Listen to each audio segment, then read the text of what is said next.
Bonjour, merci de me rejoindre pour ce nouvel épisode du Time to Bloom podcast. Aujourd'hui, j'ai le plaisir de te proposer une nouvelle conversation passionnante avec une autre consoeur très inspirante qui, comme une boule disco, a également plein de facettes puisqu'elle est, entre guillemets, gourou piou-piou de l'espace, c'est-à-dire le très très haut de l'échelle dans la hiérarchie Jivamukti. Elle expliquera ça dans l'épisode. C'est aussi une féministe militante très engagée parce que même si elle n'a pas de casier judiciaire, elle cumule quand même un paquet de GAV pour des actions très puissantes menées notamment avec le groupe Femen dont elle fait partie depuis longtemps. Et elle est aussi professeure à l'université, rien que ça.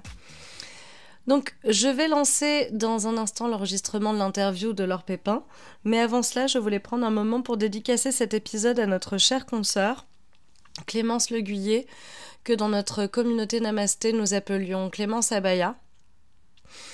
Clémence a quitté son corps malade depuis des années au trop jeune âge de 47 ans la semaine dernière et hier, sa famille, son mari et ses amis lui ont dit adieu.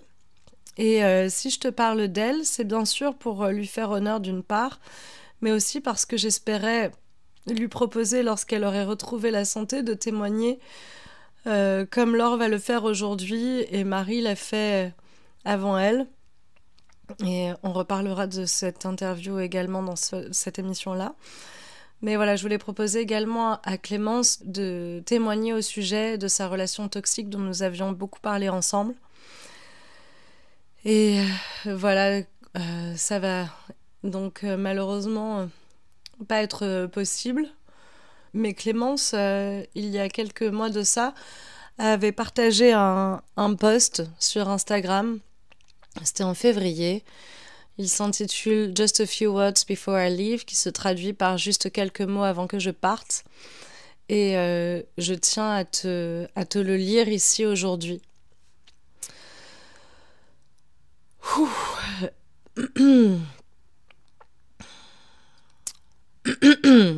J'essaie de reprendre mes esprits parce qu'il faut savoir que je viens déjà de lire tout ça une première fois.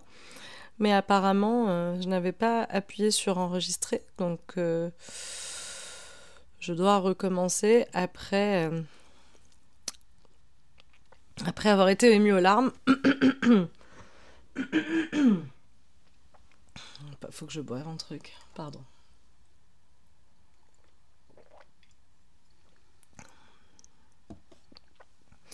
Je suis encore très très triste d'avoir dit au revoir à ma copine à travers son tout petit cercueil là. Et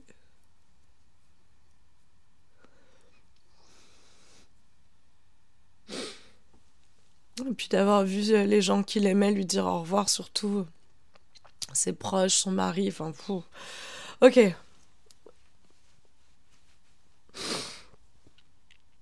J'essaie de reprendre mon souffle. La nouvelle que je porte en moi est lourde, chargée d'une réalité difficile à accepter. Les derniers rapports médicaux ont peint un tableau très sombre quant à mon avenir, me laissant face à la peur, l'immensité de mes réflexions et de ma peine. Les derniers échos de ma santé me confrontent à la réalité crue, celle d'un horizon qui se rétrécit, d'un futur qui s'amenuise devant mes yeux. Les rapports médicaux sont là, implacables, dessinant un avenir où chaque instant devient un trésor précieux. Je me trouve à un carrefour où il ne reste plus que la foi, l'espoir en un miracle. Ce cancer, je le dois entièrement à une relation toxique qui a marqué mon existence, une relation avec un être qui avait juré de me détruire si jamais je décidais de le quitter et de m'envoler vers ma liberté. Oui, ceci est un témoignage car je n'en peux plus et avant de fermer mon site internet, de dire au revoir aux réseaux sociaux professionnels, à l'enseignement, au revoir tout court, je ne peux plus me taire, je ne dois pas me taire, que cela aide peut-être quelqu'un qui me lie à sauver sa peau. Pendant des années, j'ai vécu sous l'emprise de mensonges, de chantage et de menaces. Beaucoup d'entre vous en ont même été tristement témoins. Dans le silence de ma détresse, j'ai tout mis en œuvre pendant des années pour m'échapper, pour reprendre le contrôle de ma vie. Mais cette lutte incessante a laissé des traces silencieuses et indélébiles, donnant naissance à ce mal qui me consume de l'intérieur. Oui, mon cancer porte le prénom de cet ex, cet homme est un cancer. Je me suis toujours présentée à vous comme une désireuse de vous transmettre le yoga et ses valeurs de paix, de vérité et d'amour. totalement dévoué à sa pratique qui soutient, ancre, aligne et qui me donne encore aujourd'hui de la force. Mais derrière cette image de femme puissante, entre guillemets, comme on dit aujourd'hui, il y a aussi une bataille quotidienne pour ma survie, une bataille contre cet individu qui, malgré les barrières de la justice, les injonctions d'éloignement et les mesures prises pour me protéger, ne cesse de me harceler, cherche à me géolocaliser et à me hanter avec une persévérance dénuée de toute humanité. Imaginez qu'il continuait de me harceler à l'époque où je veillais mon mari dans le coma. Je le vois encore me dire les dents serrées avec le regard vide et noir d'un requin que je ne trouverai plus jamais ma place dans le monde du yoga et dans le monde tout court. Elle le cite, elle dit « Fais attention où tu marches. Le yoga c'est fini pour toi, d'une manière ou d'une autre je te casserai les jambes. C'est pas fini, ce sera fini quand moi je le déciderai. Tu es morte. Il a réussi, dit-elle. » Le choix de quitter mon pays et de m'établir aux Baléares peut sembler idyllique à beaucoup. C'est très sexy sur le papier. Pourtant, derrière cette façade se cache une réalité bien plus sombre.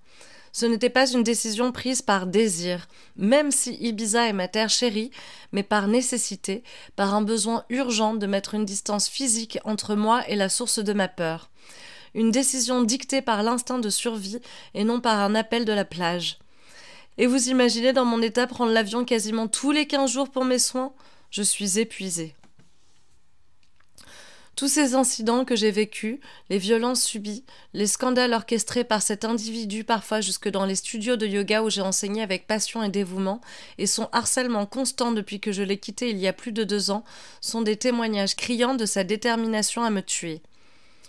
Ces intrusions calculées, ces menaces proférées avec une froideur glaçante, ces actes destinés à détruire ma réputation et ma passion, j'en meurs au sens propre aujourd'hui. Mon message ici n'est pas de susciter de la pitié. Je veux que mon histoire soit un cri d'alarme pour tous. Ne sous-estimez jamais l'impact d'une relation toxique.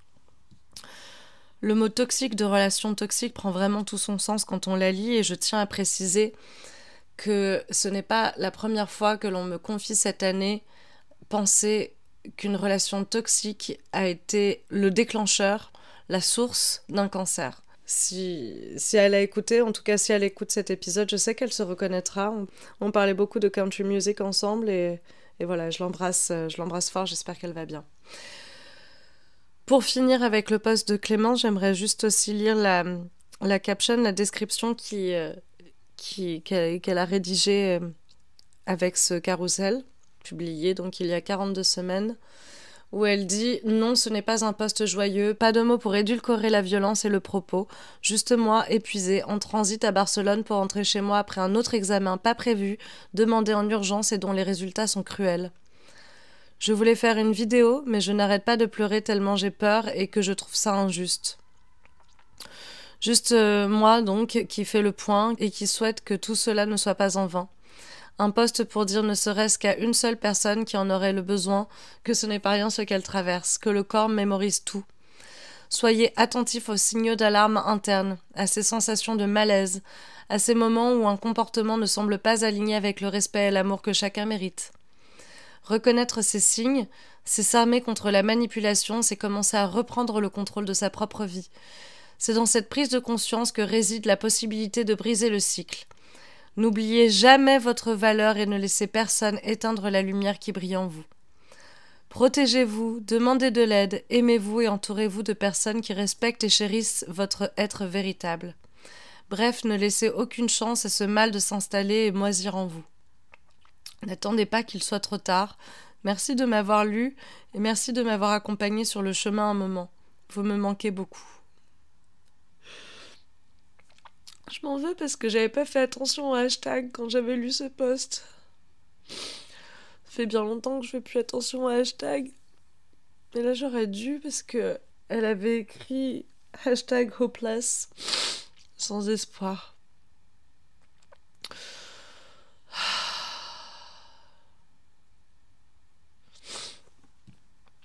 Qu'est-ce que c'est triste, mon Dieu. Voilà. Je voulais absolument partager ces mots à travers ma voix. Et voilà, écoutez-la et répondez son message en partageant cet épisode et allez voir son Instagram. Le lien vers son post et donc son compte sera en description de l'épisode, comme d'habitude. Et vous verrez, elle a posté plein d'autres posts très inspirants. Et n'hésitez pas à scroller aussi en bas avant qu'elle tombe malade. Regardez la pratique incroyable qu'elle avait. Inspirez-vous de ses mouvements, de sa beauté. Et je voudrais juste préciser, dire au passage que, comme je l'avais dit dans ma story, mais je me répète, je voudrais la remercier pour sa générosité parce que elle m'a tendu la main à des moments un peu sombres de ma vie aussi. Et it's not lost on me. J'ai jamais oublié, même si c'était rien pour elle et qu'elle, c'est sûr, elle a oublié parce que c'était vraiment pas grand-chose en soi. Mais moi, j'oublierai jamais et putain, je pensais tellement que j'allais reprendre des cours d'inversion avec elle un jour, aller faire un workshop, je sais où. Ah là là, bon. Je vais juste transitionner avec quelques notes de musique pour lancer l'interview de Laure. Et ne sois pas trop étonné s'il y a une grande différence de ton dans ma voix entre maintenant et dans un instant, parce que l'interview de Laure a été enregistrée la semaine dernière. Voilà, je te souhaite une bonne écoute et je te remercie d'être là. I am my mother, savage daughter, the one who runs barefoot, cursing sharp stones. I am my mother, savage daughter, I will not cut my hair, I will not lower my voice. Eh bien, coucou Laure. C'est parti. C'est la première fois que t'as interviewé ? Non, c'est la deuxième fois, je crois. Ouais, pour un podcast. Eh ben, c'est le métier qui rentre, du coup, ça continue. C'est la pratique. Merci d'avoir accepté de participer au Time to Bloom podcast. Je suis très heureuse de te recevoir pour cet épisode qui est très attendu par une de mes meilleures copines, qui se trouve être également une de tes très chères piou-piou. C'est quoi un piou-piou ? Ce sont mes élèves, les piou-piou. Et en effet, Besma, c'est une de tes élèves les plus fidèles puisqu'elle vient tous les lundis soirs à ton cours chez Jivamukti et peut-être à d'autres. Je sais que tu lui manques, même si elle s'éclate chez Dharma Mitra à New York actuellement. Mais en tout cas, elle a sauté de joie quand je lui ai annoncé que cet épisode allait être réalisé. Elle me le réclame depuis des mois. Et donc, elle est très contente que ça se fasse enfin. Et moi aussi, je saute de joie, car en effet, j'avais envie de le faire également. Mais comme pour tout, j'attends toujours le timing divin, le Time to Bloom, le fameux. Et c'est vrai que j'avais entendu beaucoup parler de toi, notamment par des consoeurs de lutte, on va y revenir, qui m'avaient dit « Ah, mais tu sais que t'es pas la seule féministe prof de yoga, machin, il y a cette fille, là... » Bon, voilà. Donc bref, le moment est arrivé suite aux stories que tu as partagées, inspirées par le témoignage de Marie Truchot, qui a donc témoigné au micro de Time to Bloom, l'épisode 50. Et on va également en reparler dans un instant. Mais du coup, pour commencer, est-ce que tu peux, s'il te plaît, te présenter ? Donc, présentation générale pour commencer. Ok, déjà merci de me recevoir. Avec grand plaisir. Moi aussi, j'avais beaucoup entendu parler de toi. Alors, je m'appelle Laure Pépin. Mes élèves m'appellent Gourou Piou Piou ou même Gourou Piou Piou de l'espace, vu que je suis passée Advanced Certified chez Jivamukti, donc un peu le doctorat de Jivamukti, on va dire. Et je suis prof de Jivamukti, de Yin, de yoga des femmes, thérapie hormonale pour les femmes. Je tiens aussi à dire que je suis bisexuelle. Je pense que c'est important d'en parler parce qu'il y a beaucoup de biphobie, qu'on est invisibilisé en tant que bi et qu'on manque de représentation. Donc voilà, je tenais à en parler. Je suis moi-même créatrice de contenu, j'ai un podcast qui s'appelle Le Monde de Kali, le podcast qui tire la langue au patriarcat et qui allie théorie féministe et philosophie du yoga. Yeah. Yay. Je pense que je suis féministe depuis la naissance. J'ai dû naître le poing levé. Elle est pas sortie par la tête. Déjà en lutte, quoi. C'est le point qui est sorti en premier. Mais ouais, mais d'aussi loin que je me souvienne, j'avais une conscience féministe. Et c'est aussi cette histoire de le masculin l'emporte sur le féminin, même dans la langue. Ça m'a toujours révoltée. Ouais. Et ça, je pense que ça a été un point de départ aussi dans la lutte et qui a continué. Et je suis militante, même encore maintenant. J'ai fait partie d'associations, et même encore plus ou moins maintenant. Donc j'étais chez La Barbe, chez Femen, et j'ai fait l'écolage. Et mes cours de yoga sont des cours militants. Voilà. Je suis artiste aussi, performeuse. J'ai fait beaucoup de performances solo avant, surtout en Angleterre. Et maintenant, je suis surtout associée à une artiste qui s'appelle Deborah De Robertis, qui est plutôt connue dans le milieu de l'art. Et en ce moment, je suis mise en examen parce que j'ai fait une performance avec elle au printemps 2024. Parce qu'on a fait une performance au centre Pompidou à Metz, où j'ai tagué MeToo sur l'origine du monde de Courbet. Il y a une vitre, hein, il va bien, le tableau. Donc c'était pour dénoncer les abus sexuels et sexistes dans le milieu de l'art et ce qu'a aussi vécu Déborah. Ah, donc je suis mise en examen, je n'ai plus le droit de parler à Déborah, entre autres. J'ai plus le droit d'aller dans les expos aussi. Et j'ai plus le droit d'aller à Metz. Mais ça va. Pardon pour les personnes qui écoutent et qui sont de Metz. Mais mes plus gros problèmes, c'est de plus pouvoir parler à Déborah et de pas faire d'expo jusqu'à ce qu'il y ait, du coup, procès. Et procès, ça peut être l'année prochaine, ça peut être dans 4 ans, quoi. Donc voilà. C'est fou, mais comment ils font pour bloquer vos interactions ? Comment c'est possible ? En fait, déjà, moi, la police... Attends, juste attention, parce que ça résonne, t'inquiète. Tu peux taper sur tes cuisses, par contre, c'est ok. Vas-y. En fait, la police judiciaire, quand ils m'ont arrêtée, et parce que j'ai fait de la garde à vue, hein, c'est pas la première fois non plus. Hein, Quel courage. Alors, petite parenthèse, récemment, tu m'as proposé de faire une action, justement, au Louvre, et je te dis, oui, c'est super, mais sans moi... Je suis terrifiée, moi. J'ai si peur. Du coup, tu me racontes ça, mise en examen, garde à vue et tout. J'ai juste envie de te faire une révérence. Merci de lutter, d'aller faire ce que toutes comme moi n'avons pas le courage de faire. Ouais, ça demande du courage, hein, ouais. C'est vrai. Et j'ai inventé d'ailleurs un concept qui est le yoga en garde à vue. Où tu fais les postures, mais sans mettre la tête au sol, sans toucher le sol des mains, parce que c'est dégueulasse. Oh my god. Faut pas faire trop d'exercices de respiration, parce que ça sent pas très bon. Le retrait des sens, ça marche. Méditation, c'est pas mal aussi. Voilà. Donc, t'avais combien de GAV ? Je sais pas, ça se compte sur les doigts des deux mains. Je les compte plus. Donc quand j'ai une garde vue, on me les repasse toutes, tu sais. Alors vous avez fait ça. Oui, bon, c'est bon. Mais quand tu deviens militante, souvent, la garde à vue, c'est un peu un passage obligé, quoi.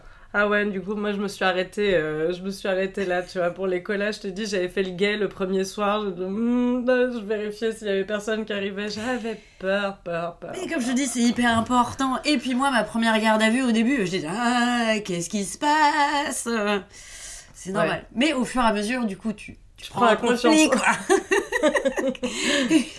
Tu sais que tu gardes le silence, que tu peux avoir des avocats, des avocates, etc. Ça peut être assez rassurant. Sauf que là, quand c'est la PJ, la police judiciaire qui s'est occupée de notre affaire, parce que c'était très médiatisé. Donc là, c'est un peu monté en grade, et quand on est passé devant le juge directement le lendemain, tu vois, alors que t'es pas lavé, tu sors de garde à vue, t'as évidemment mal dormi et tout ça, tu passes devant le juge, tu sais pas trop ce qui se passe, et au début, moi, j'étais non, l'avocat, ça va aller, l'avocate, ça va aller. En fait, j'en veux bien une commise d'office, s'il vous plaît. Ouais. Donc oui, tout ça pour dire qu'ils ont pris mon téléphone. et qu'ils ont encore, je pense, WhatsApp, etc., Signal et tout, messages cryptés, et mon Instagram aussi. Donc, je pense qu'ils peuvent le voir aussi si on s'envoie même des messages, quoi. Ok. Voilà. Et puis même, j'ai pas envie de le tenter parce que si je le tente, même les expos, en fait, ça va me porter préjudice pour le procès. Non, bien sûr. Mais je me demandais juste comment c'est possible de nos jours, en plus de monitorer un tel truc. Mais oui, il faut évidemment pas prendre le risque. Mais j'espère que du coup, ça va être réglé rapidement, cette histoire. Incroyable. J'imagine même pas, m'a déjà collé sur les murs, j'étais terrifiée du coup. Je l'ai fait le deuxième soir, une seule fois, c'est tout. Ensuite, je peignais, parce que ça, j'ai toujours aimé ce processus-là. Oui, puis c'est un message aussi que tu envoies. Exactement. Même si tu le colles pas, au moins tu l'as peint. Puis bon, comment dire, c'est une maigre fierté, mais j'ai quand même la fierté d'avoir créé un slogan qui est resté beaucoup dans ce mouvement-là et qui est cher à mon cœur. Et du coup, j'aimais bien toujours peindre. C'est lequel ? Aimer non égale tuer. C'est toi. C'est moi. Ah, tu m'as tellement inspirée. Mais oui, je l'aime, ce message, parce que j'en avais parlé dans le podcast, dans des épisodes que j'ai depuis censurés pour l'instant. Mais il y a eu des divergences d'opinion dans le mouvement des collages. Et du coup, ce que j'aimais, c'est que mon slogan, en fait, empêchait tout questionnement autour de ce sujet qui divisait, puisque c'était très clair, on n'aime pas, on ne tue pas quand on aime, peu importe qui, quoi. Donc, voilà. Ouais. Du coup, comme ça, je peux rebondir aussi. Mais mes élèves à l'université, toutes les semaines, tous les lundis, quand on se voit, elles me disent « Bon alors, vous avez pas fini en garde à vue, madame ? Vous avez pas fini en prison, madame ?» Ils doivent te trouver tellement badass. Alors du coup, c'est quoi les cours que tu donnes à l'université ? Parce que ça aussi, c'est quand même très classe pour une reprise de justice. Mais oui, mais je n'ai pas de casier judiciaire. Donc, pour le moment, je peux encore enseigner à l'université. D'accord. Donc ouais, cette année, je suis prof à l'Université américaine de Paris et prof de performance féministe contemporaine. Trop classe. Du coup, tu leur apprends quoi à ces élèves ? Tellement de choses. Je leur apprends alors soit les stéréotypes de genre, la beauté, on a parlé de l'amour, autant du patriarcat aussi, et la performance. Donc j'ai pas mal parlé de Déborah, du coup, j'ai essayé de faire passer le message. Marina Abramovic, Orlan aussi, avec qui j'ai travaillé. Donc voilà, des icônes féministes et de la performance. Trop cool. Voilà. Du coup, je réalise que j'ai pas terminé ma phrase. Pardon. Du coup, non, mais tout à l'heure, le slogan, juste pour dire que du coup, après, je continuais de peindre. Et ce que je faisais, comme je suis pas très brave, c'est qu'en manifestation, je repérais les colleuses et j'allais leur donner mes collages. Parce que du coup, les colleuses, en général, elles préfèrent du coup aller coller. Elles sont toujours en galère de collage tout prêt à aller mettre... Et donc, du coup, à chaque fois, j'étais trop contente. « Ah, merci !» J'arrivais avec une pile comme ça de collage à leur donner. Tu m'étonnes, parce qu'il faut de la place pour faire sécher. Et puis, si t'as des croquettes aussi qui passent et qui mettent leurs petites pattes dessus. Non, moi, j'ai la chance, j'ai de la place et tout. Donc, puis, j'aimais bien. J'ai vraiment eu une période... du coup, où je faisais plein de panneaux et de collages et de machin, c'était mon délire. Et puis après, je me suis fermée à toute action extérieure parce que justement, trop la terreur de la police en moi. Pour des collages, c'est des collages. Des collages, même des petites manifs, même des manifs autorisés. Ils me terrifient. Bref, du coup, Tabio Namasté, qu'est-ce que c'est ton parcours avec le yoga ? Comment l'as-tu découvert ? Et qu'est-ce qui t'a fait accrocher à la pratique et devenir du coup, comment ils disent tes élèves Guru Piu Piu Non, Master Guru. Ah, Guru Piu Piu de l'espace. De l'espace. De l'espace. Parce que quand même, c'est intriguant. Alors, j'ai découvert le yoga, maintenant ça remonte. Je vais être en licence d'art du spectacle et j'étais partie en résidence d'artiste en Allemagne. Et tous les matins, on faisait une salutation, enfin plusieurs salutations au soleil. Et ça m'a un petit peu suivie. Mais voilà, j'ai mis un peu de côté, j'en faisais plus parce que je faisais toute seule, etc. Et c'est justement après, pendant mon parcours universitaire, donc alors que j'écrivais ma thèse, donc une thèse sur le démembrement du corps des femmes dans les performances féministes contemporaines, mais évidemment c'est toujours un peu la même chose. Hein, expliquez un petit peu, juste en 2 mots, pour les gens qui ne savent pas ce que c'est que le démembrement, parce qu'ils vont imaginer... Ça va être une déconstruction en fait, déconstruction, reconstruction, voilà. Donc c'est la déconstruction de soi pour se reconstruire en fait, et se retrouver soi. Et être soi, en se débarrassant des clichés et des stéréotypes genrés, qui sexistes aussi, qui nous collent à la peau. Voilà. Donc c'était ça mon projet. Et donc je vais écrire une thèse, mais j'avais aussi une performance au moins à réaliser. Puisque cette thèse, je la faisais en Angleterre, à Bristol, l'université de Bristol. Et en Angleterre... En art du spectacle, en théâtre, c'est à la fois théorie et pratique. Mais ce qu'on n'a pas en fait en France, c'est surtout de la théorie à l'université, les arts du spectacle. Donc, je voulais mettre en pratique mes théories. Et j'ai fait une autre résidence d'artiste avec le Théâtre du Mouvement et Yves Marc, où on a travaillé sur l'animalité dans le jeu de l'acteur. Et moi, en fait, je voulais revenir à un mouvement plus instinctif, plus primitif, justement, pour redevenir être moi-même tel que je suis. Débarrasser des stéréotypes, clichés, etc., comme je disais tout à l'heure. Et c'est Yves Marc, donc le directeur du Théâtre du Mouvement, qui, en me voyant faire mes performances, etc., me disait « Mais en fait, Laure, tu devrais faire du yoga. » Et j'ai fait « Tiens, pourquoi pas ?» Et je m'y suis remise. Et là, ça a fait sens. Une véritable redécouverte de soi, revenir dans ses propres sensations. Et ça m'a vraiment beaucoup aidée à ce niveau-là. Donc, le yoga est pour moi un projet féministe de base. Dans ton expérience. Ouais, dans mon expérience. Ok, exactement. Cool. Et j'ai envie de te poser la question maintenant. Comment est-ce que, du coup, tu partages ce féminisme dans tes cours ? Parce que c'est intéressant et on en avait touché un mot justement avec Marie dans son podcast où elle disait qu'elle trouvait ça dommage, et j'étais d'accord avec elle, qu'on ne puisse pas...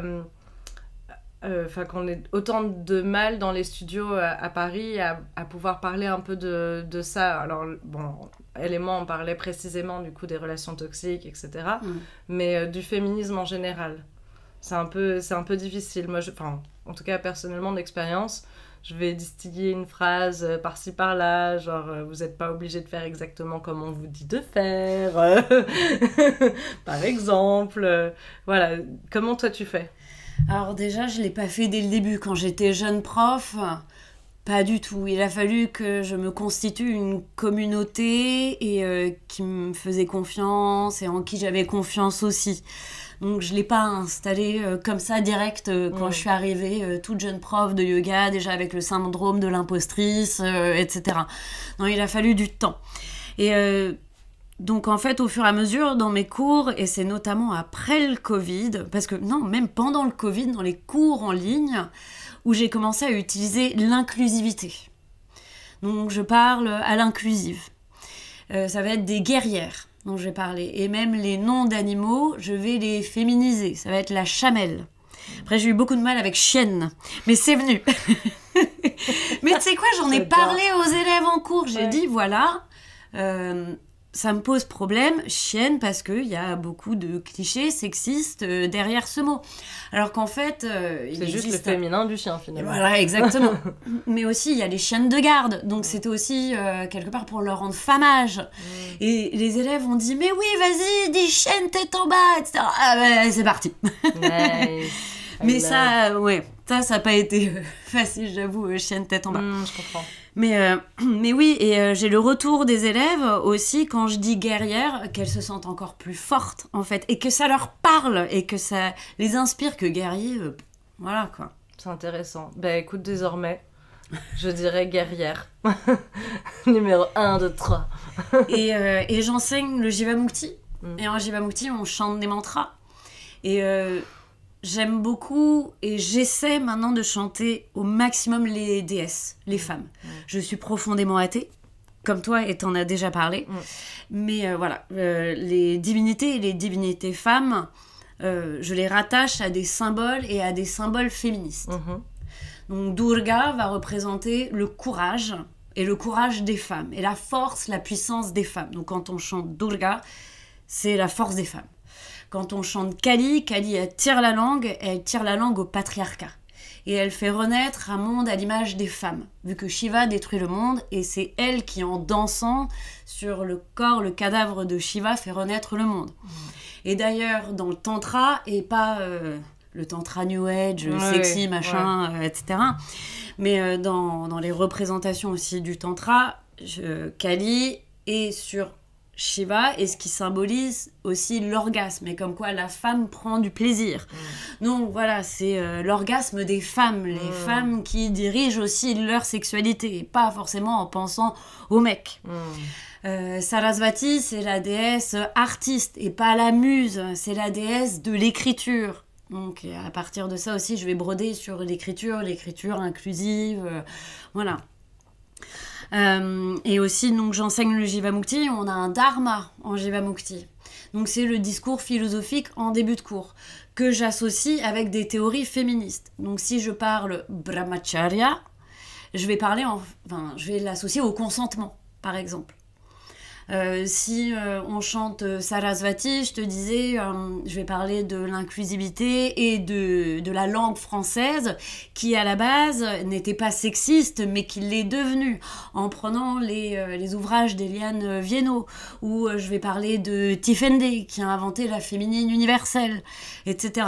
Donc j'essaie de mêler les deux. Mais c'est aussi grâce au Jivamukti qui me permet d'aborder mon militantisme. Et le Jivamukti a été créé par Sharon Gannon, qui est une militante. Elle a créé le Jivamukti pour sensibiliser les gens aux droits des animaux et au véganisme. Donc ça me donne aussi cette opportunité-là. J'ai cet espace-là, quelque part. Après, c'est pas apprécié de tout le monde. J'ai pas forcément des bons commentaires ou des bonnes reviews. Par rapport au féminisme dans tes cours. Ouais. Ah oui, c'est vrai? Ah ouais, je pense, ouais. Alors déjà, moi, je veux pas trop en savoir, mais des fois, j'ai des retours qui me disent, voilà, Laure, t'as eu des sales notes, quoi. Ah ouais, parce que comment ils notent? Ils notent par les classes passes, les trucs comme ça? Je pense, Ah oui, d'accord, ok. Je veux pas trop savoir. Après, j'ai aussi des bons commentaires, tu vois. Bien sûr, non, mais de toute façon, en général, on peut pas plaire à tout le monde. Hein. Exactement, c'est ce que je me dis. Il y a pas si longtemps, on m'a dit, oui, tu fais pas l'unanimité comme prof. Mais c'est quoi cette remarque? Évidemment, personne ne fait l'unanimité.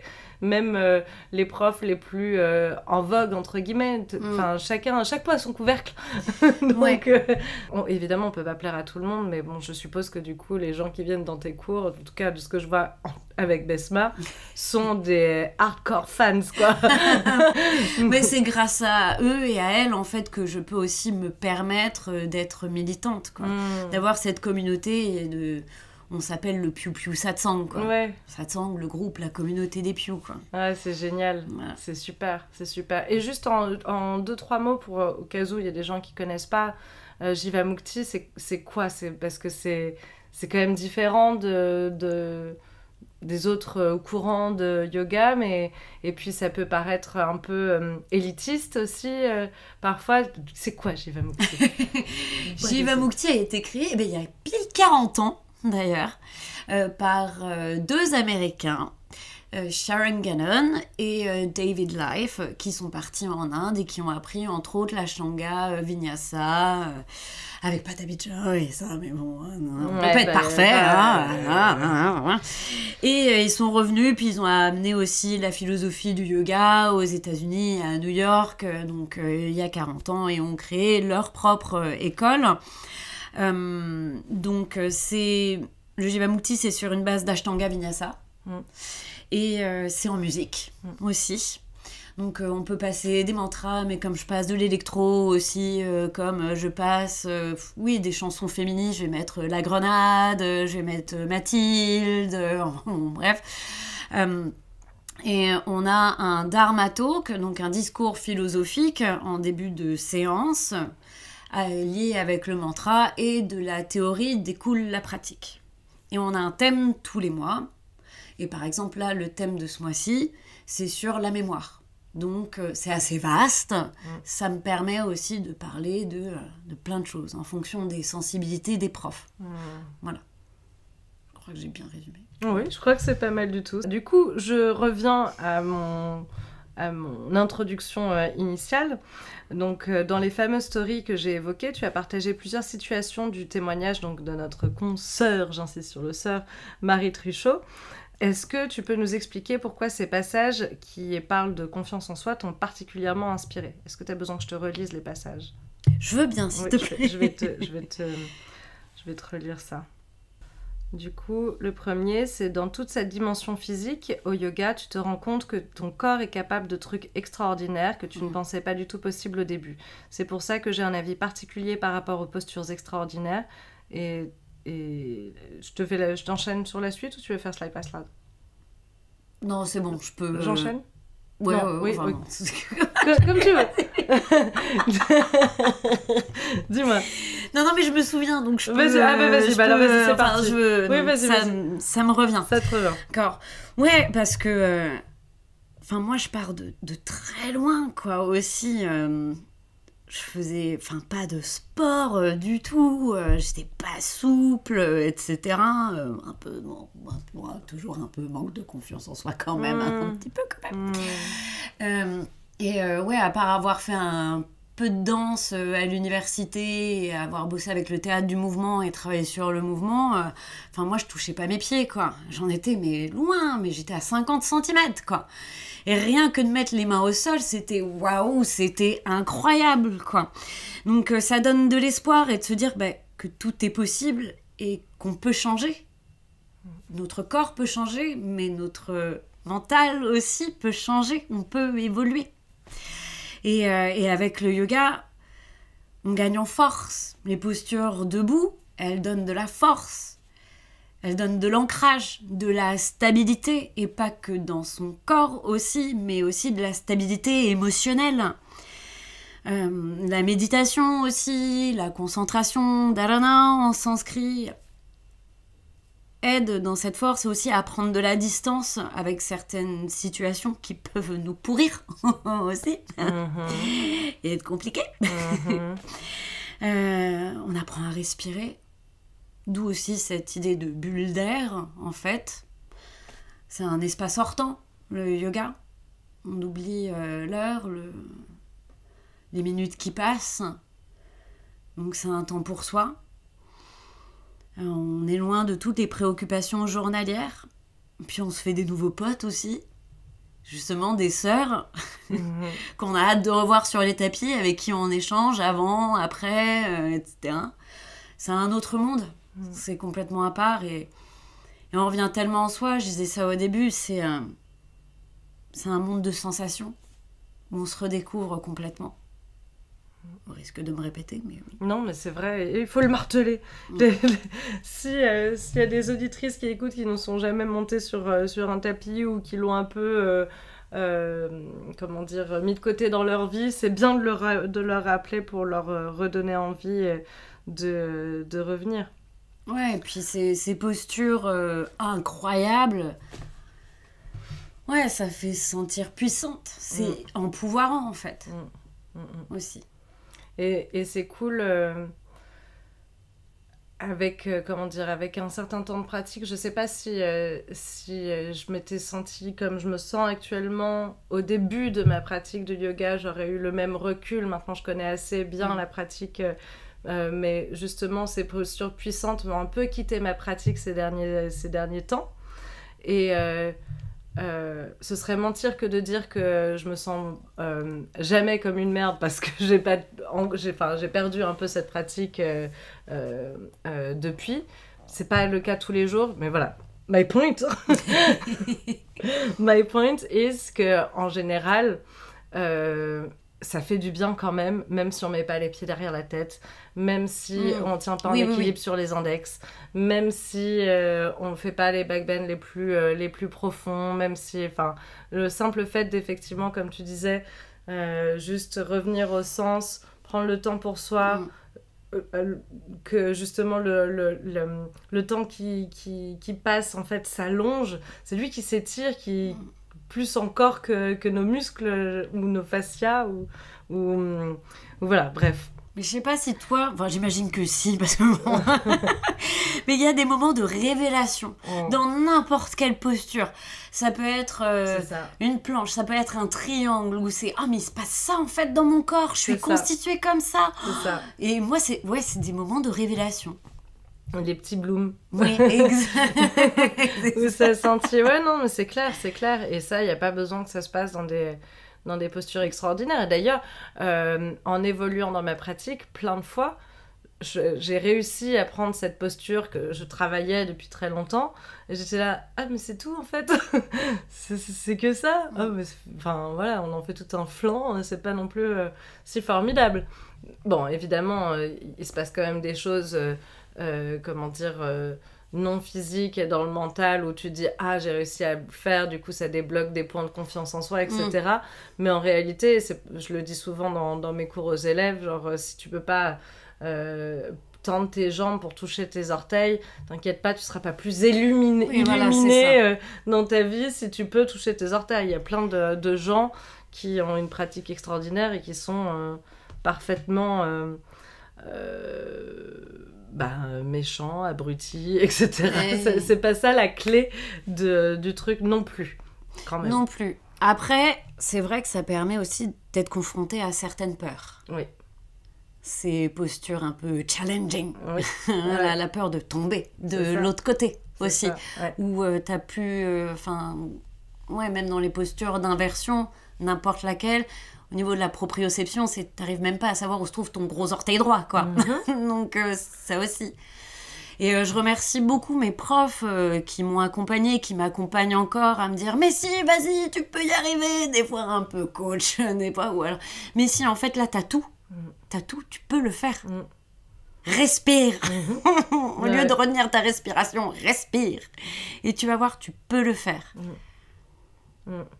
Ça me rappelle un moment extraordinaire, j'ai envie d'en parler parce qu'on a parlé d'elle aussi aujourd'hui avec Besma, où un jour on a fait un atelier ensemble avec une autre élève de Mathieu que j'avais rencontrée dans cette même formation, j'avais assisté Mathieu, Alexandra, et du coup on avait fait ensemble un atelier de backbend, le mot m'échappe là tout de suite, mais... tu sais... Nataraja non. Attends, ça va me revenir. C'était drop back.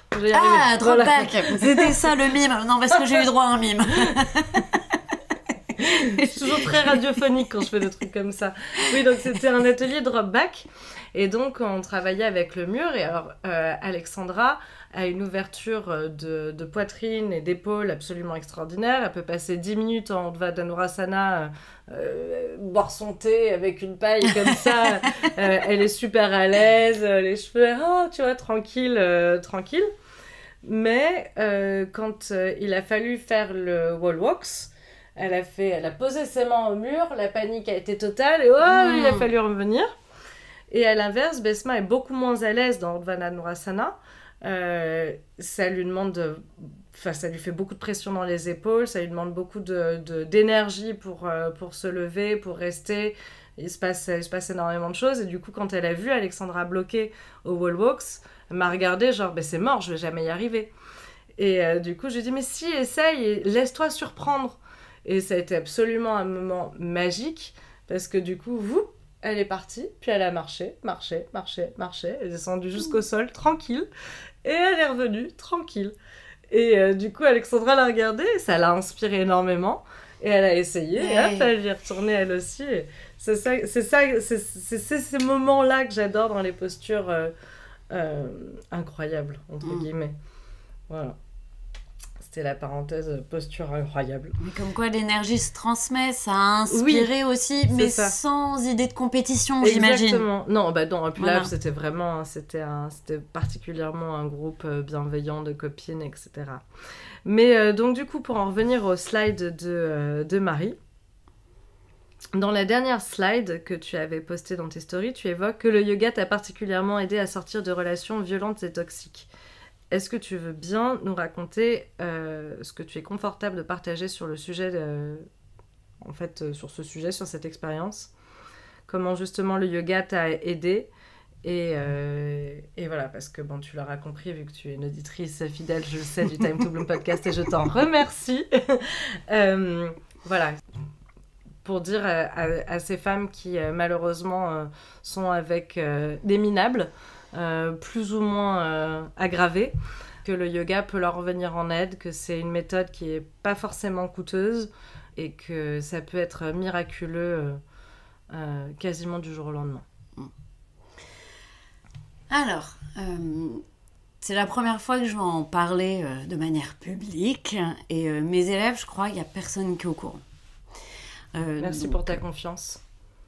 Non, mais c'est le moment. Comme tu disais, c'est le karma, c'est l'univers, c'est le moment d'en parler aussi. Donc quand j'écrivais ma thèse, donc j'étais encore étudiante, j'avais des petits jobs à droite, à gauche.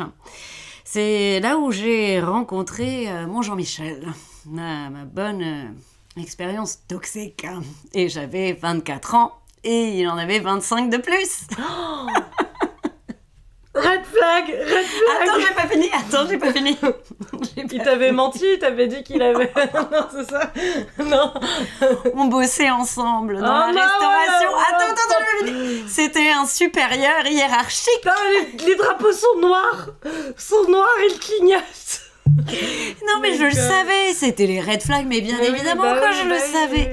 J'étais déjà chez Femen à l'époque, j'avais écrit déjà 2 mémoires sur le féminisme. Mais comme quoi, mais c'est important de le dire, merci, on n'est jamais trop au courant, on n'est jamais trop... Ils sont trop forts. Et j'étais amoureuse. Non. Mais et au début, la violence n'est pas arrivée, la violence directe, physique et verbale est pas venue tout de suite. Et en plus, on a quasiment emménagé tout de suite ensemble, évidemment, dans son appartement. Et encore, red flag. Parce que je revenais d'Angleterre, j'avais nulle part où aller, j'avais trouvé un job avec Orlan, aussi entre autres. Donc on a directement, il m'a dit, t'as qu'à venir habiter chez moi. Alors que c'était le loup solitaire de base, bref. Donc en fait, je me suis retrouvée coincée. Et avec très peu de salaire, donc pas indépendante financièrement, etc. Et les violences, sont venues quand même. Il y avait certaines violences, mais pas verbales et physiques. Il y avait de l'ignorance pendant un temps, où ils pouvaient ne plus trop me parler pendant un certain temps, mais parce qu'ils se remettaient en question, tu comprends. Donc on habite ensemble, mais tu me parles pas, c'est bizarre quand même. Bref. Ou alors il décidait de partir en vacances tout seul en Inde, alors que, évidemment, c'était un de mes rêves de partir en Inde. Puis il te prévient du jour au lendemain, tu vois. Et il a pris ses billets, en gros, puis le mec se barre quelques temps après en Inde. C'était puis pas 2 semaines, c'est 1 mois, tu vois. Bon, bref. Et puis j'étais pas d'accord, bref. Et, des petits trucs comme ça, mais... Donc des micro-violences, Et ça a empiré. Je pourrais plus dire situer quand. Et on est quand même restés 5 ans ensemble. La pauvre. Même plus, 6 ans, ouais. Parce que j'avais 30 ans, je crois, quand on a arrêté de se fréquenter. Ouais. Donc, Moi, il y a eu des violences physiques où il m'a frappée à plusieurs reprises. Et il m'a même dit une fois, non mais c'est toi qui me mets dans cet état-là. Bravo. Et j'avais conscience de la connerie qu'il était en train de me dire. Je savais que c'était de la merde, ce qu'il était en train de me dire. Une fois, il m'a giflé et il m'a dit vas-y, fais-moi la même chose pour qu'on soit quitte. Je fais jamais je me rabaisserai à ton niveau. Et en fait, tout était source de conflit.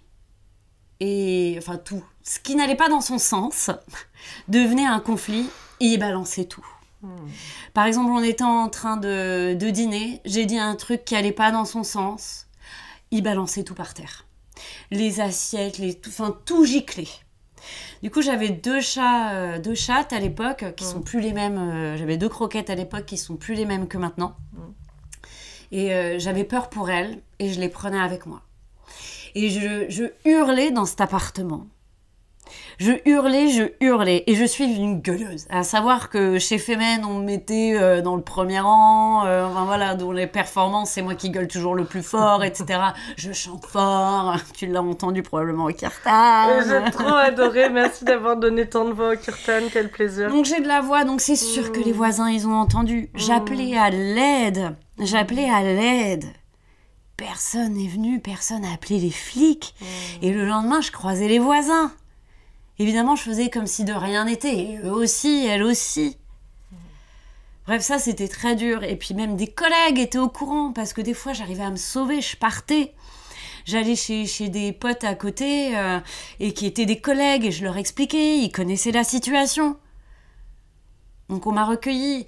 Des amis, ils en pouvaient plus de me voir avec cet homme-là. Du coup, j'ai fini esseulée parce que c'était compliqué aussi pour eux de me voir dans cet état-là. Et puis, même à se dire, mais est-ce que ça arrive vraiment en fait? Est-ce que c'est la vérité ce qu'elle nous dit, etc. Donc ils en viennent à douter de moi. Alors que pareil, tous les 4 matins, j'atterrissais chez eux, quoi. Donc ouais, j'ai fait le yoga, c'était cette bulle d'air. Parce que donc toi aussi, comme Marie, t'avais déjà le yoga dans ta vie avant de rencontrer cet homme-là? Non. Ou pendant? Pendant. Ok. Pendant. Et sur la fin, en fin de compte. Et du coup, tu vois bien l'avant-après je vois bien l'avant-après, ouais. Ah, génial. Bon, le féminisme aussi a aidé. Certainement, oui. Énormément, et à prendre de la distance et avoir les red flags aussi. Mais le yoga m'a beaucoup, beaucoup apporté. Justement, à prendre confiance en moi, à me dire en fait, je suis capable de faire ça, m'a donné beaucoup d'ancrage et de force, de stabilité. Et je sais pas comment dire, mais c'est d'être ancrée dans mes positions. Finalement, même si tes profs n'employaient pas les mots que toi tu dis désormais dans tes cours, t'as pris confiance from the inside out que tu étais une guerrière. Ouais. D'une certaine façon. Ça. Ouais, aussi.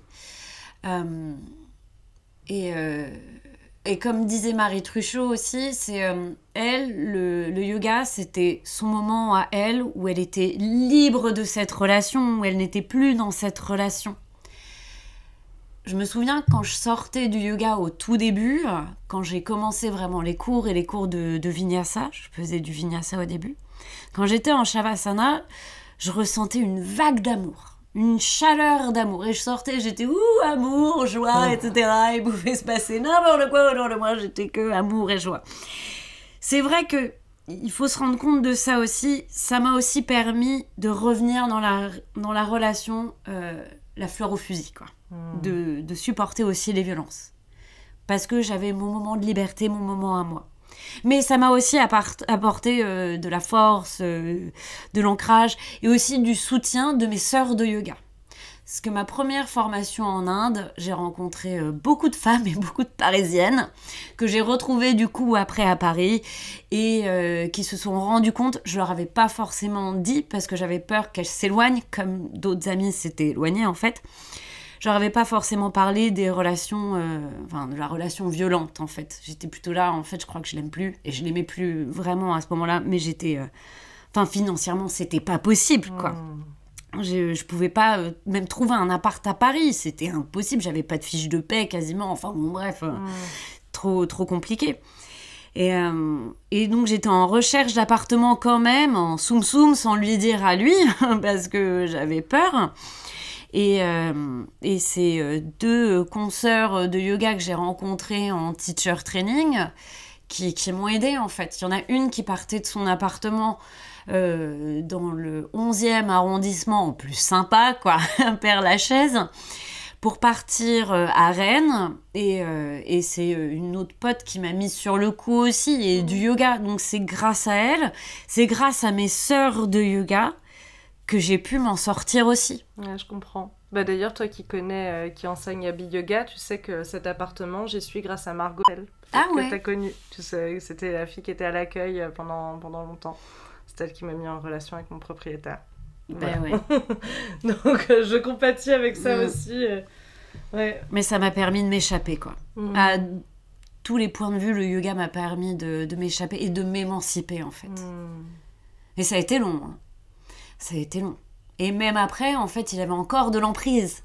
Même quand je suis partie. Mais d'avoir ma chambre à moi, de payer mon loyer aussi, d'être chez moi et de faire ce que je veux chez moi avec mes croquettes. J'ai pu me prendre mon chien et j'en rêvais d'avoir un chien et lui, il voulait pas.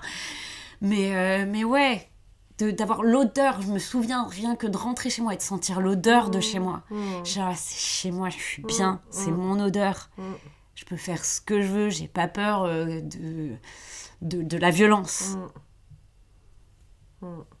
Le havre de paix. Exactement. Le cocon, Ouais. Ouais. Ah, c'est important. Bien sûr.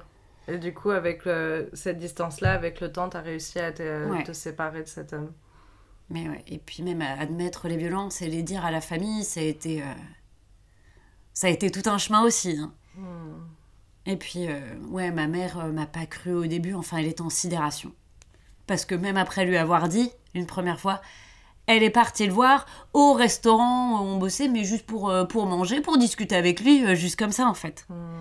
Elle a eu un moment de complet blocage, sidération, parce qu'après, j'en ai parlé, elle m'a dit « Oh, en fait, je suis allée au restaurant, je l'ai vu, etc. » Je fais, mais non, maman, mais ne va plus le voir. Elle fait, ben pourquoi? Ben, le mec a été violent, maman, avec moi. Ah, mais tu me l'as pas dit? Mais si. Bon, c'est pas grave. Il y a eu un moment de pioup, de blanc, on n'a pas pu faire ça à ma fille, quoi. Donc, je comprends quelque part. Oh mon Dieu. Ça me... Chaque fois que quelqu'un se confie, j'ai toujours cette espèce de vague de colère et de désespoir qui m'atteint parce que ça m'est... Comment c'est possible que ça puisse être si répandu et qu'il n'y ait pas de moyen, tu vois, je me mets à la place des voisins, en même temps je réfléchis, je me dis mais comment... Qu'est-ce qu'ils auraient pu faire aussi, vraiment, tu vois. Appeler les flics, bon, ça remonte. Moi, je l'ai déjà fait, ça n'a pas été forcément bien reçu, tu vois. Ah ouais. Ouais, mais ouais. Ah, j'ai vécu un truc, c'était choquant. J'habitais dans le 15e à l'époque avec mon premier petit copain. Et on était au 5e étage et un jour, on avait nos voisins du 4e qui s'embrouillaient énormément. J'écoutais beaucoup, j'essayais de surveiller un petit peu, mais j'arrivais jamais à définir vraiment ce qui se passait, tu vois. Et un jour, je crois que j'étais dans le salon et mon ex était dans la cuisine. Et j'ai entendu du bruit et je me suis penchée. En fait, elle était de l'autre côté de la rambarde du balcon, prête à sauter, la meuf. Et c'était béton, escalier en bas, enfin impossible de s'en sortir si tu tombes. Et donc, j'ai hurlé et c'est qui finalement a parlé... à la nana depuis la cuisine, ce qui a permis à son mec de la rattraper, de la faire rentrer à l'intérieur. Mais du coup, ce jour-là, j'ai appelé la police. Et devant la police, ils étaient en train de nous traiter de mythomanes, en fait. Oui. Et donc là, mon ex l'a très très mal pris, surtout que je couperai du coup son montage plus tard. Mais bon, du coup, lui, son papa était décédé par suicide. Donc il était vraiment extrêmement activé ce jour-là, et de se faire traiter de menteur devant la police pour ça, Ah oui. il l'a vraiment très mal vécu. Bon, bref, tout ça pour dire que c'est pas tellement évident et c'est pour ça que je fais ce podcast. J'ai envie d'arracher à la racine en fait ces trucs-là. J'ai encore tellement de copines en ce moment qui sont avec des mecs que je ne peux pas supporter. Je ne peux pas supporter, je le sens. Et maintenant en plus avec l'expérience, je le sais, j'ai toujours raison. It sounds bad. Il y a une aura là autour de toi. Écoute. Non, mais c'est terrible. Parce que j'ai eu des moments de différents assez intenses avec des copines. J'ai des copines qui, quand elles étaient en couple avec leur mec pourri, m'ont du coup rayé de leur vie pendant des années parce qu'elles avaient besoin de vivre ce truc. Et bon, voilà, je comprends. J'ai des copines aussi, je pense à une fille notamment, une amie commune de cette même personne dont je parlais à l'instant, qui m'a dit que je voyais tout en noir, que j'étais trop négative, etc. et qu'il n'était pas si méchant que ça. Spoiler, post-séparation, j'apprends que non seulement il était aussi méchant que je croyais, mais encore plus méchant que je croyais. Et en fait, c'est toujours ça à chaque fois. C'est non seulement j'avais raison, mais c'était encore pire. Et du coup, là... On l'entend. Il ronfle.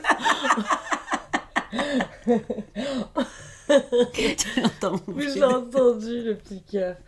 Mais ouais, du coup, tout ça pour dire que, putain, si je pouvais, grâce à ces podcasts que je fais avec toi, avec Marie et tout, si chères auditrices qui m'entendez, si vous pouviez toutes venir sur votre tapis de yoga.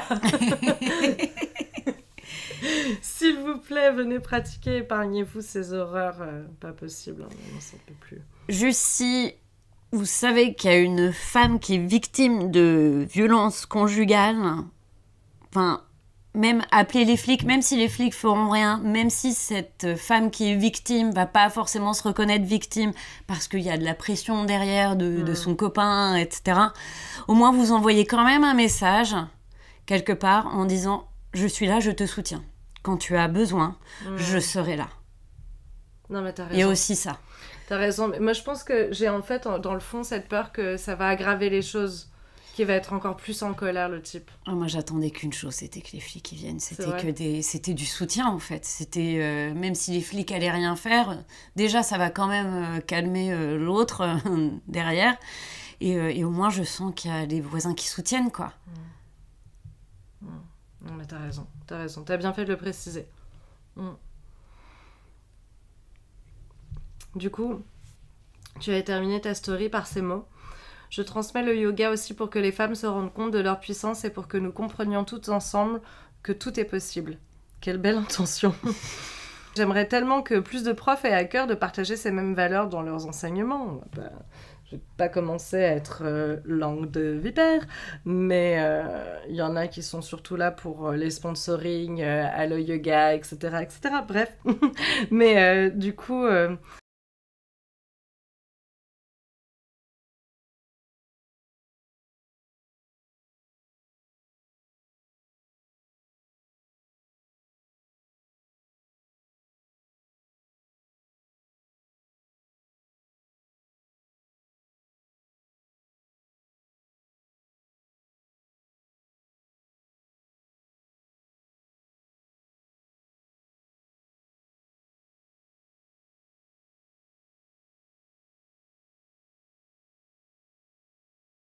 Pour finir le podcast, donc moi j'ai bingé tes épisodes pour préparer l'émission.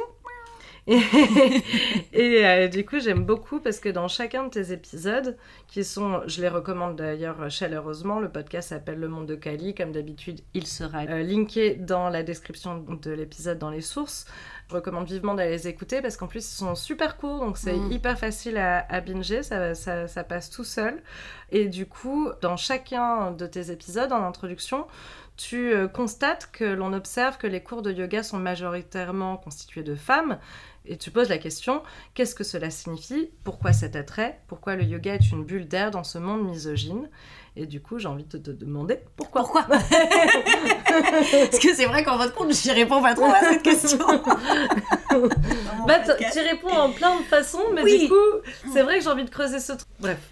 Bon, les cours de yoga, on est tous d'accord, sont majoritairement constitués de femmes. Je crois que c'est 80-90%. Mais alors, dans mes cours, ça doit être 98%. High five. Yeah, ouais. Mais les mecs qui viennent, du coup, sont à donf. Ceux qui reviennent, hein, parce que bon, il y en a qui sont perdus en chemin. Les chiens tête en bas, ils sont là. Oula, c'est un peu beaucoup pour moi là. Et puis même théorie féministe et tout, c'est waouh, qu'est-ce qui se passe? Il y en a, ils sont pas prêts. Mais je dis, mais c'est le karma qui t'a mis sur mon chemin, en fait, sur le chemin de secours. Donc t'avais besoin d'entendre certaines Mets choses. de la Shakti dans ta vie, mon petit. Oui. Donc ouais, mais pourquoi il y a autant de femmes? Ben déjà parce que c'est à l'intérieur. On est plus safe à l'intérieur que dans la rue, que de faire son jogging dans la rue. Il y a des femmes sur Instagram qui parlent de leur jogging dans la rue et qu'elles se font harceler, etc. Donc au moins dans un espace intérieur où t'es avec plus de femmes, t'es plus à l'aise de te mettre pieds nus, en legging, en short, en brassière, enfin comme tu veux. Déjà. Après, je tiens aussi à préciser que même à l'intérieur, des fois, et même à l'intérieur des studios de yoga, il y a quand même parfois peut-être un peu de violence et de harceleurs et de gros mateurs. Certes. Voilà, donc on essaie de les dégager. Enfin, moi, j'essaie de les dégager. Ah, pareil. Bah, de toute façon, c'est à tous les coups, c'est sûr. Et justement, les filles du 300 de Mathieu, où je l'avais assisté, avaient pu l'observer. Il y avait un seul mec qui était inscrit aux 300 heures. Pendant une semaine, je l'ai surveillé comme ça. Jusqu'à dire, ok, c'est bon, il est cool. Mais il a dû faire ses preuves, quoi. Ouais, vraiment. Vraiment. Tu sais que j'ai des élèves, je sors un peu du Vas-y, cadre. je t'en prie, vas-y. J'ai des élèves qui me présentent leur XY. Leur mec, c'est pour dire, alors, Tu renifles-le. Chauche-le. J'adore. Je trouve ça génial. J'adore. Et là, récemment, il y a un mois, il y en a une qui fait « Je te présente mon XY !» Et elle dit véritablement XY devant son mec. J'ai déjà, s'il y a dit XY devant lui, c'est que ça devrait le faire. Mais bon, quand même. Déjà, il marque des points. Exactement. Bon, il est venu qu'à un seul cours. Hein. Ah bon. Mais bon, c'était trop déjà, dynamique. Mais ouais, il est venu, exactement. Mais il a dit que c'était cool. C'est cool. C'est bien. Franchement, c'est un bon point. Ouais, donc c'est... puis j'en reviens aussi à mon expérience moi-même de pendant ma relation toxique. Ça crée une bulle d'air et d'oxygène pour les femmes. On se sent en sécurité. Et puis... Après, j'essaie dans mes cours d'exprimer aussi mes vulnérabilités, mes faiblesses, pour créer justement un espace safe où tous les corps, toutes les personnalités aussi peuvent s'exprimer. Ça, j'avoue, je prends ça beaucoup de Camille Test dans Politiser le bien-être. Parce qu'on met souvent les profs de yoga sur un piédestal, etc. Machin. On les vénère et tout. Moi, au contraire, je me descends. Enfin, je me descends. Oui, on s'entend. Peut-être un euphémisme à faire ici. Oui. Non, mais je comprends. Non, mais je leur dis même que je suis bisexuelle, donc je peux même parler de ma sexualité, ou quand j'ai des blessures aussi, je leur en parle. Je sais pas, je leur ai parlé d'un date, tu vois, aussi, qui s'était mal passé, enfin, où ça avait pas conclu, etc. Donc, Enfin, je me mets pas sur un piédestal, quoi. Donc, justement, pour que, oui, tout le monde puisse s'exprimer et puisse pleurer, se sentent pas en compétition par rapport aux autres, et ça... Dieu sait si ça arrive dans les studios à Paris. Ouais. Et créer aussi où tu peux avoir confiance dans les uns les unes les autres, enfin, surtout les unes les autres, puisque c'est majoritairement constitué de femmes, où oui, tu peux retrouver des sœurs. Et on se rend pas dans un cours collectif par hasard. Il y a des cours en ligne. On retrouve le groupe, on retrouve les sœurs aussi. Et des personnes qui viennent dans mon cours, on partage les mêmes valeurs. C'est des valeurs de paix, d'amour, de compassion, de féminisme aussi, et de sororité. Hell yeah. Donc ça, c'est très empouvoirant aussi, ça fait plaisir. Donc, ouais. Et donc, j'essaie de créer ces cours avec ces valeurs pour que les femmes, qu'elles en sortent fortes et prêtes à cramer le patriarcat. Et d'ailleurs, j'ai même une élève, donc je sais plus ce que j'avais fait comme cours, comme dharma, mais j'avais dit que peut-être que j'allais me retrouver en tôle encore, etc. Et elle est venue me voir à la fin du cours, elle fait « On va où? On fait quoi ?» C'est extra. et du coup, elle a fait l'action fémène. Ah, extra. C'est trop génial. bien. Après, je dis pas que mes élèves doivent faire des actions, oui. etc. Oui, puis je tiens à préciser que tu as été très compréhensive aussi quand je te dis « Ah bah c'est super de me proposer, ça me fait très plaisir, mais sans moi, j'ai trop peur !» Et c'est normal. Ouais. Donc ça, c'est cool. Mais c'est bien de le préciser aussi, parce qu'il y a ce truc aussi... dans le militantisme, un peu malheureusement, ce côté un peu pureté militant, où il faut bien penser exactement comme tout le monde te dit de penser, et puis il faut agir exactement comme tout le monde te dit d'agir, et on n'a pas tous les mêmes et toutes les mêmes moyens d'action, et c'est tout à fait ok en fait. Mais oui. Donc, puis comme on le dit souvent, le personnel est politique, donc déjà quand dans sa vie on mène des actions féministe, on est déjà féministe, il n'y a pas besoin de nécessairement aller manifester, chacun trouve midi à sa porte. Exactement. De la même façon que pour certaines femmes se mettre nues est très empouvoirant, pour d'autres pas du tout, et préfèrent au contraire mettre un peu de long, se couvrir un petit peu, et chacune trouve son compte dans ce truc-là. Mais c'est... Ouais, non, juste pour enchaîner, pardon, rapide. Hein, non, pas du tout. C'est la théorie du karma dit que c'est les pensées, les paroles et les actions qui agissent, qui peuvent nous changer, et même changer le monde aussi quelque part. Donc même les pensées, même ouais, juste de penser, ça nous change. C'est déjà ça. C'est déjà ça. De venir à mon cours de yoga, c'est déjà un acte militant, en fait, sans aller manifester. Écouter un podcast aussi, c'est pareil.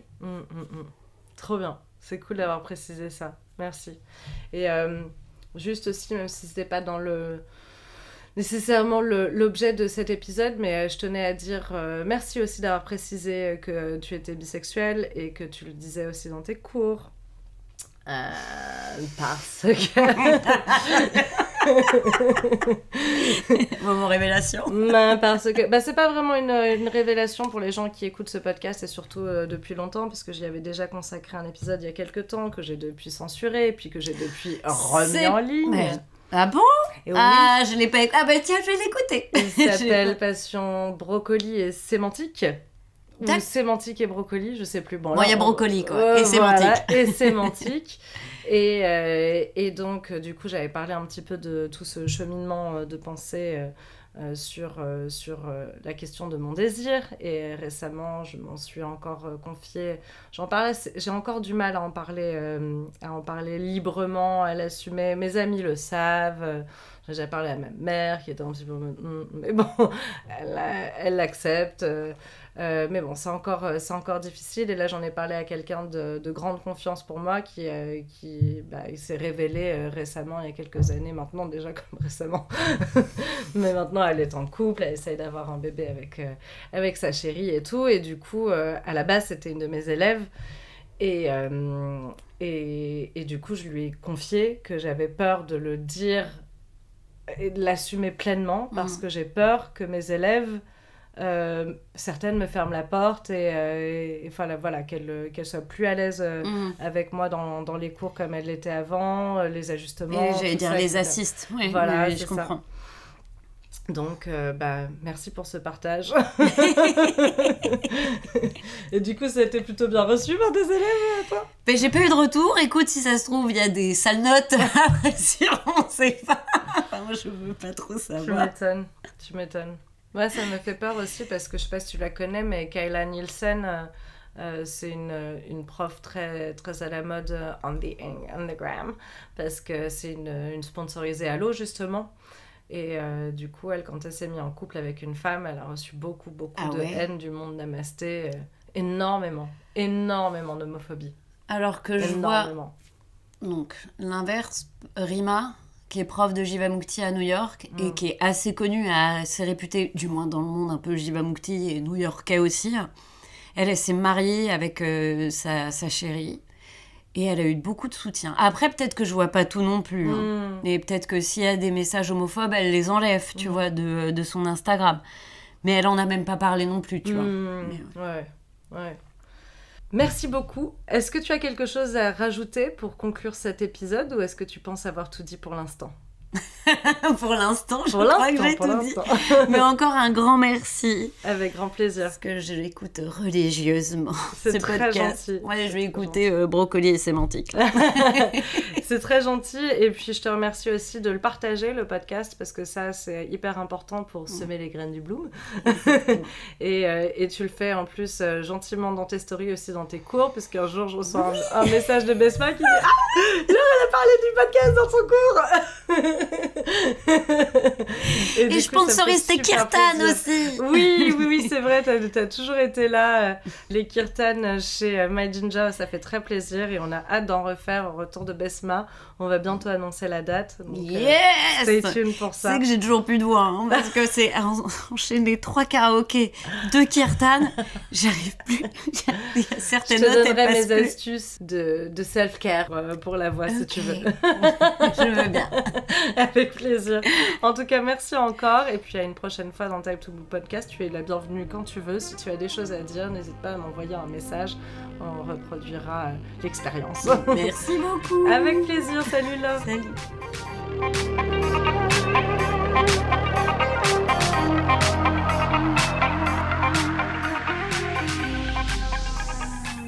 C'est la fin de cet épisode, j'espère qu'il t'a inspiré à bloomer. Si c'est le cas, s'il te plaît, partage-le à ton réseau sur tes réseaux. N'oublie pas non plus de donner 5 étoiles à l'émission et bien sûr de t'abonner pour ne pas manquer les prochains épisodes. Rendez-vous sur mon site www.thepruneyoga.com pour consulter les différentes options pour démarrer dès aujourd'hui le Bloom processus ensemble. Tu peux soit réserver un coaching particulier en one-to-one ou bien télécharger gratuitement des ressources Bloom pour commencer à bloomer en autonomie. Voilà, c'est tout pour aujourd'hui. Rendez-vous dans 2 semaines pour un nouvel épisode du Time to Bloom podcast. D'ici là, prends soin de toi et de celles et ceux qui te font du bien. Bloom!